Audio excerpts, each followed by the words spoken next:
чувствую, что это спасение часть моей культуры, потому что культура — это одна во всем мире, это символ человека. We have a similar culture throughout the whole world, and this culture is about a symbol of a human. Поэтому для этого мы пишем для того, чтобы спасти кого-то. And this is why we write. We write to save somebody. Чтобы спасти что-то. So that we can save something. Я думаю, это само это священно. And I think that this is already a holy mission. Спасибо вам большое. Thank you very much. Thank you. That's Ibrahim Alkoni from Libya. And up next from Nigeria is Sefi Atta. Please come to the stage.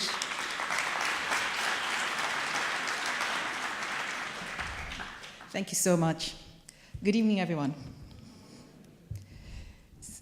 It's great to be here. To piggyback off what Ibrahim had said about his experience of coming here, this is my second invitation to South Africa. And I passed on the first one because I couldn't bear the thought of applying for a visa with my Nigerian passport. I'm still very much a Nigerian, and I don't know if I carry yellow fever, but my American passport allows me to travel here. No, with yellow fever.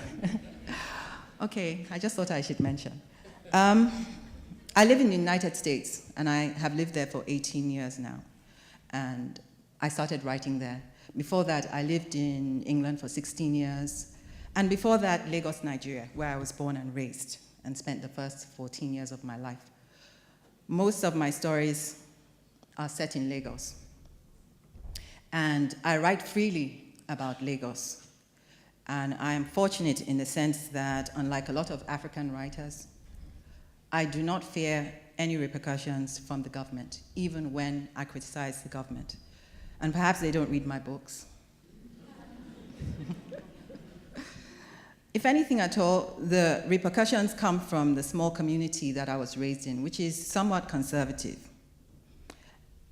And in my experience so far as a writer, the only real impediment to my storytelling has been a literary marketplace outside of Africa, which has been slow to recognize the stories that I have to tell.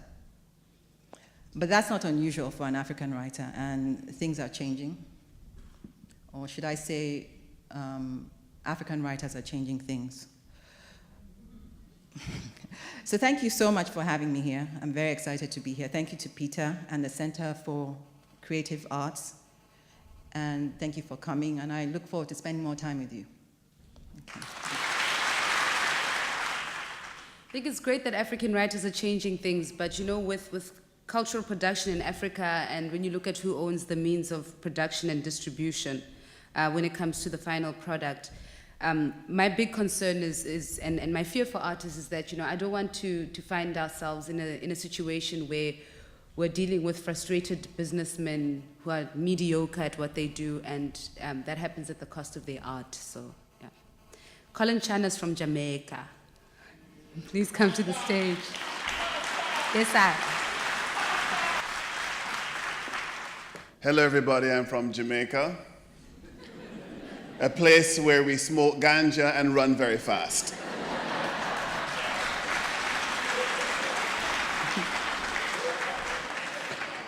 At this point, I'd like to bring my translator, Kwame Dawes, to the stage. Yes.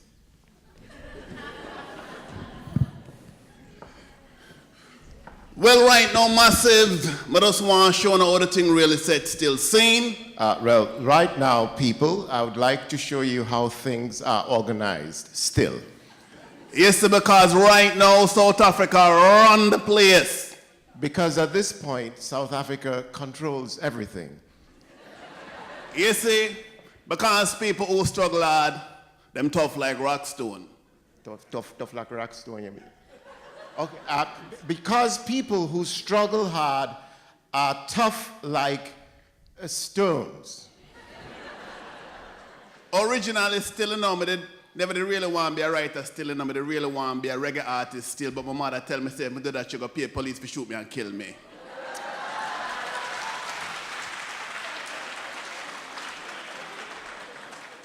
In the beginning, I didn't quite want to be a writer. I wanted to be a reggae artist, but my mother told me that if I did that, police will hold me and kill me. So due to that, we just hold the writing thing still. So as a result, I held the writing thing still. So, I just want all of the South African massive just big up on the chest and big up on themselves and puff up on themselves, because John O, you see when they're in Jamaica, I don't know what I think about. And every time we sing a reggae music, we have to send one special request to Joburg, to Durban, Cape Town, massive, all over the place, straight. Saying, thank you so much.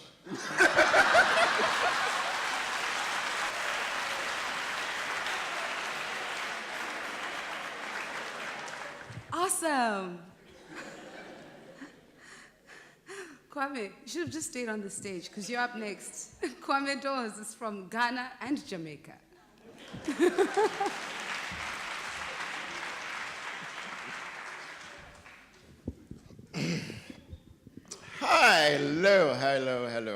Hello. So, my name is Kwame Dawes. I was born in Accra, Ghana. And then when I was about 3 years old, no, I was 9 years old, we moved to England, where I lived for about 2 years. And then after that, now we go to Jamaica now. There's some grow up, and we go to school, go to university, and all them things there. And then I went to Canada. There's nothing more you can do with a Canadian accent. Eh? Yeah. I now live in the United States of America. I lived in South Carolina for 19 years.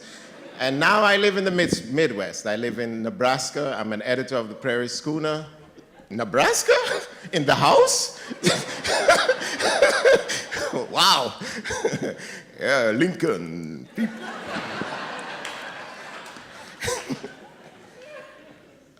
It's good to be here. Peter, thank you so much for having me back. And I'm very excited about meeting all of you. And I hope we have a good time. There's lots to be. I mean, South Africa represents everything about struggle and identity. Today is my mother's birthday, and I called her. Yes.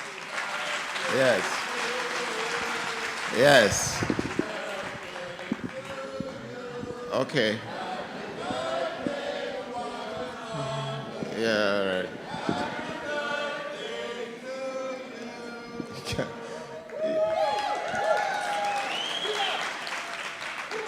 You just can't take them anywhere. Anyway, so I spoke to her just a few minutes ago, and she said, South Africa, Kwame. And all of a sudden she said, you know, they were in Ghana and then came to Jamaica. Those strugglers, those people who were underground came and trained, and they've come back to build their country. It's very good.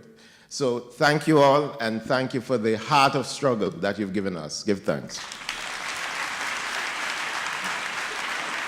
Cynthia Jelle is from South Africa. She's author of Happiness is a 4-letter word, and I'm still wondering what that 4-letter word is. Please come to the stage. So I could never top that, and I wouldn't even try. Durban is a very special place for me. Durban is where I spend most of my holidays, so Christmas holidays, and in some very dingy hotels at the beachfront, like 10, 15 of us, family, insisting on coming to Durban in 2 kumbis.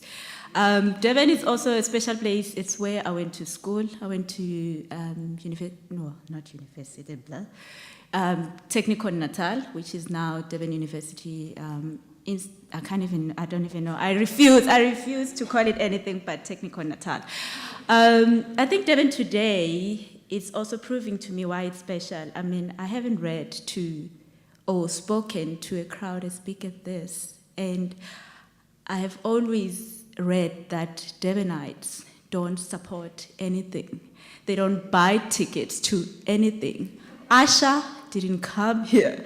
So, because Durbanites didn't buy tickets. So I think this is proving to be not true. And I think, give your hands, give yourself a round of applause, for being here, for making the effort. Happiness is a four-letter word, is a story. It's a modern story set in today's Johannesburg. It follows four friends, women, the girls, the friends, and they've known each other for a very long time.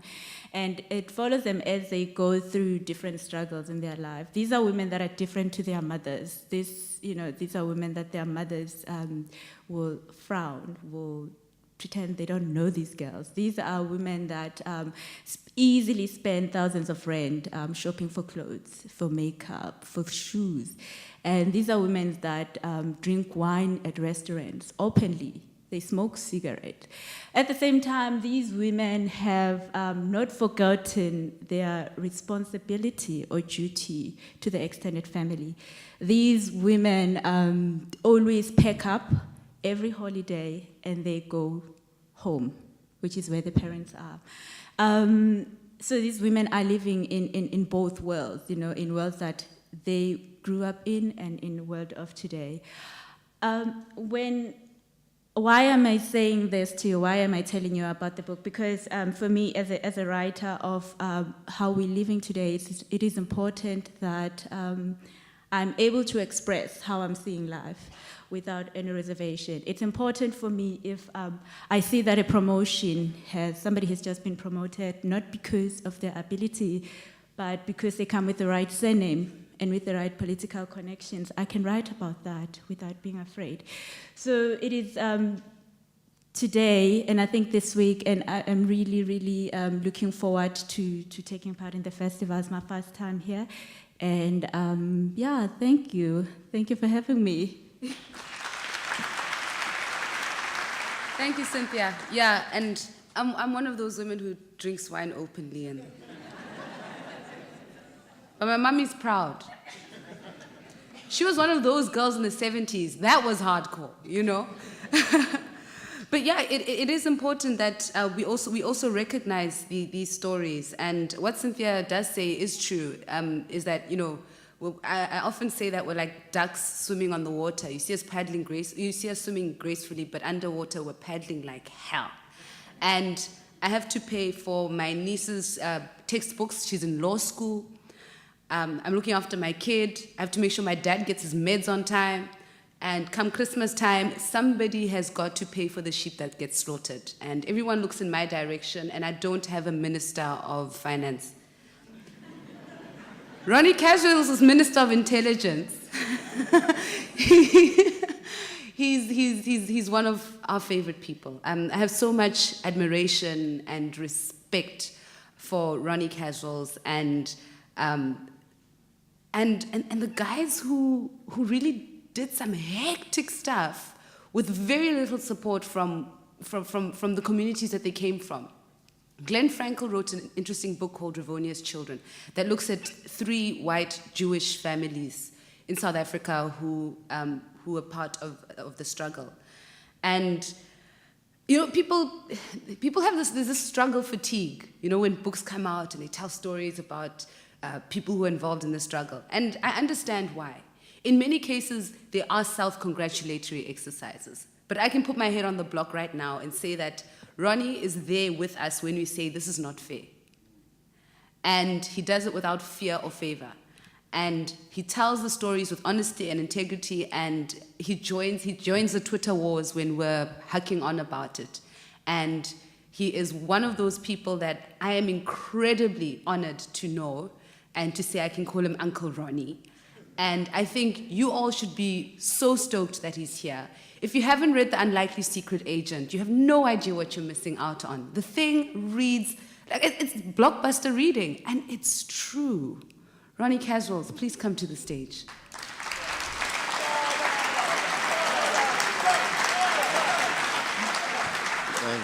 Thanks so much. Bye, thank you. And he's not paying me, and I'm not a member of the ANC. Well, I'm born in Joburg, a place called Yeovil. Gives one a lot of street cred, that. I live in Cape Town now, but this is my home. It's my political home. I also used to be brought here by a lovely mother, very kind person, who taught me to respect human beings. Greatest lesson of my life. And she used to bring us down to Durbs every December, and we used to go and park in the Pavilion Hotel or the Cumberland, and the world was the oyster, playing on these lovely beach sands.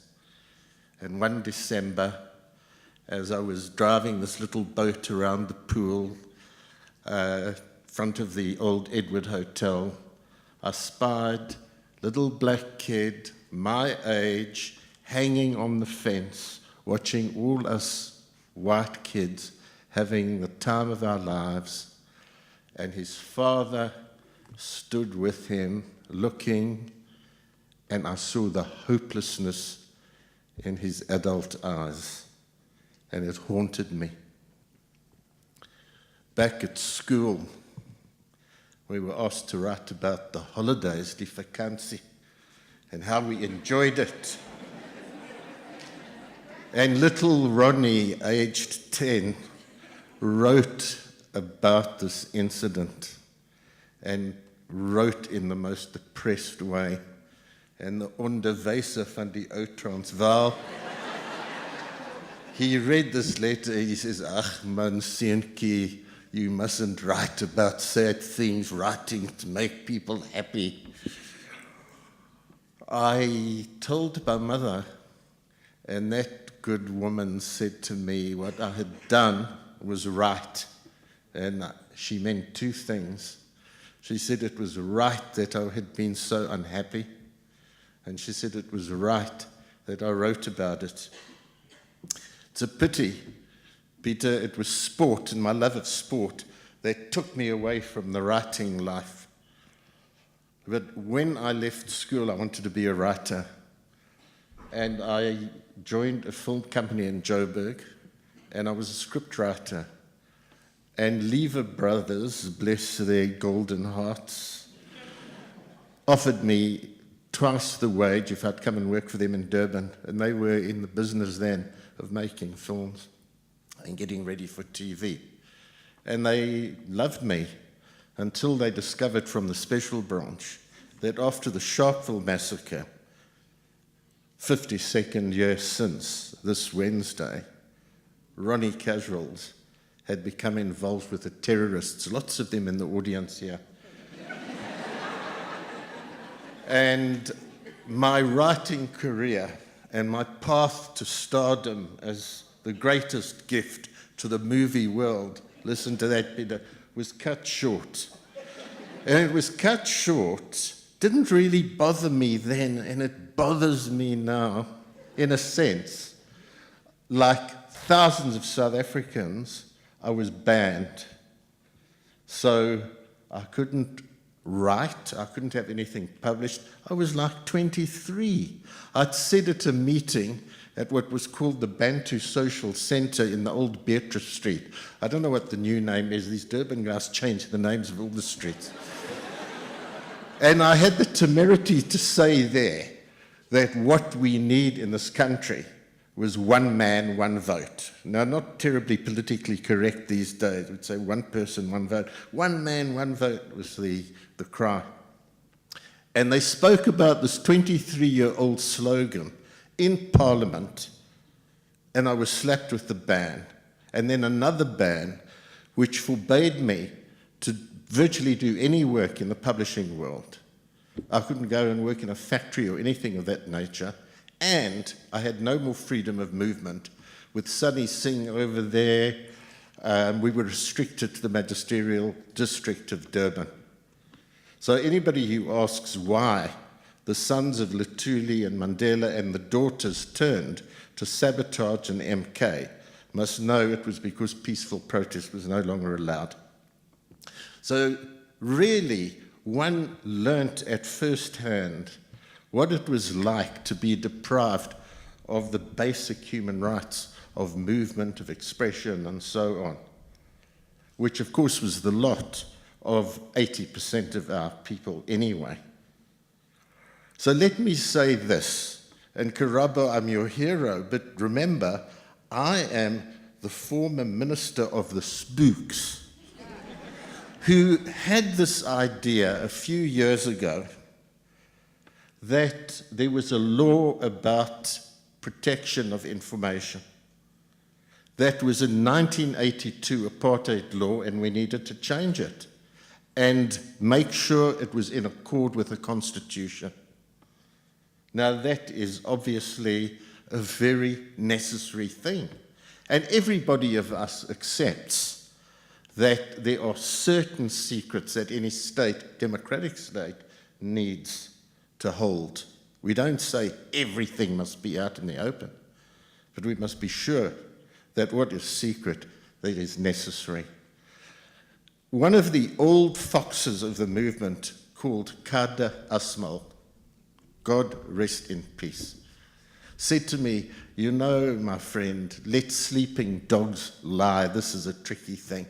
And I said to Kada, we can't. We actually have a law, an operator law that's from the apartheid era. We've got to change it. Be very careful with it. And I want to say this, we really were. And a key thing about this was that we wanted full consultation with our people. We wanted to be absolutely sensitive, not just from the Fourth Estate, but from everybody, and that we would go through the whole process in the regular way, in a very consultative way. And it was then that what was brought to me by journalists was the need for the public interest defense to protect the whistleblowers and the journalists who would expose corruption and secrets which would embarrass the government and weren't secrets that were necessary for state security. And that's where the whole thing has turned into what I've called a dog's breakfast of toxic gruel.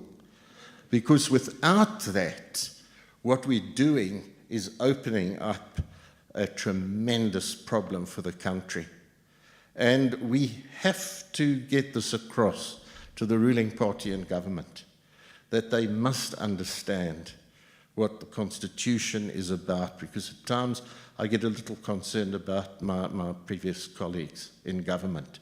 You see, there's a section called Section 16(1) of the Constitution, and that's about freedom of expression.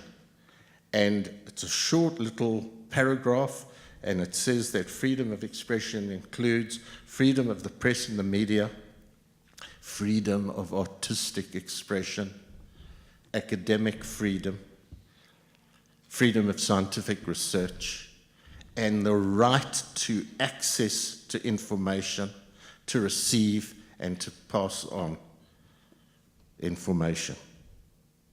It goes on to say in the second section that what is verboten, what is not accepted, is the question of hate speech, and that would be and is defined as incitement to war and violence, and hate in relation to religion, ethnicity, race, and gender. It's as simple as that. There's no point, nowhere in that list about national security and state secrets. And this is really where our government is going wrong.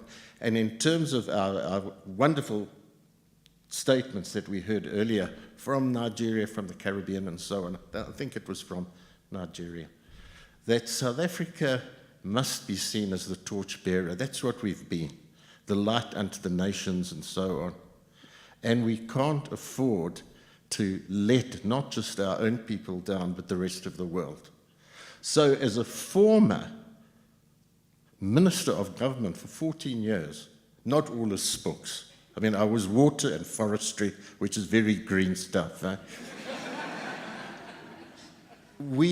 I stand with our civil society, and I stand with the good people of our country, and I say we have to raise our voices, because you see, the freedoms we got are precious, And that fire, that light must burn.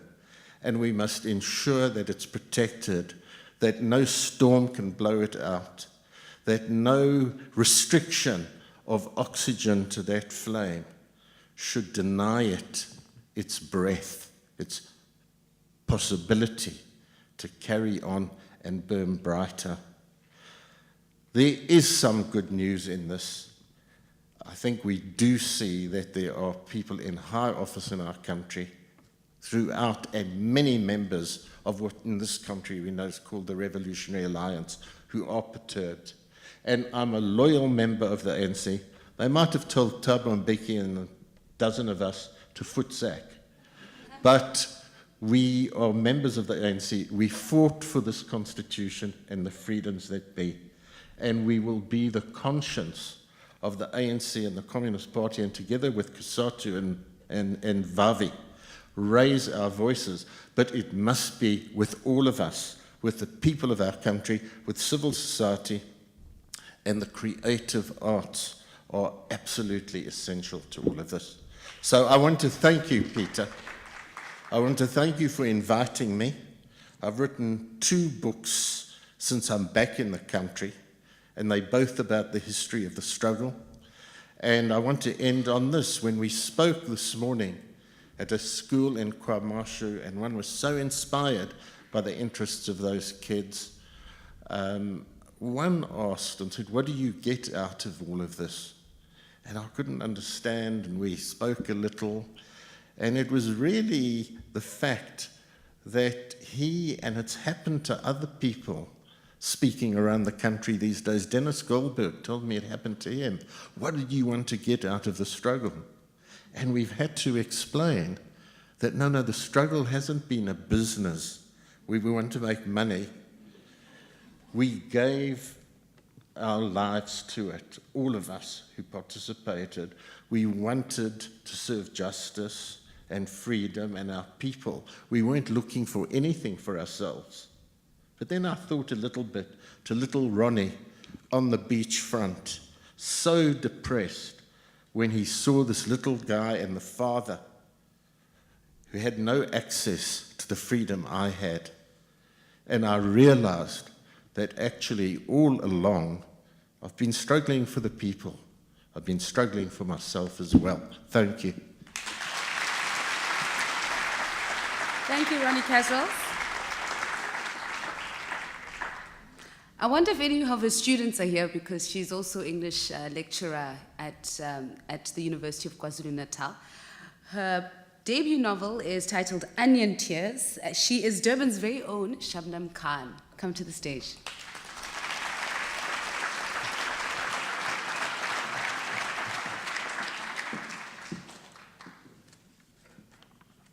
Can't see anything. Okay. So, Assalamu alaikum. I wanted to start off with saying that, firstly, I never knew that I was going to be a writer. And this was because of one reason.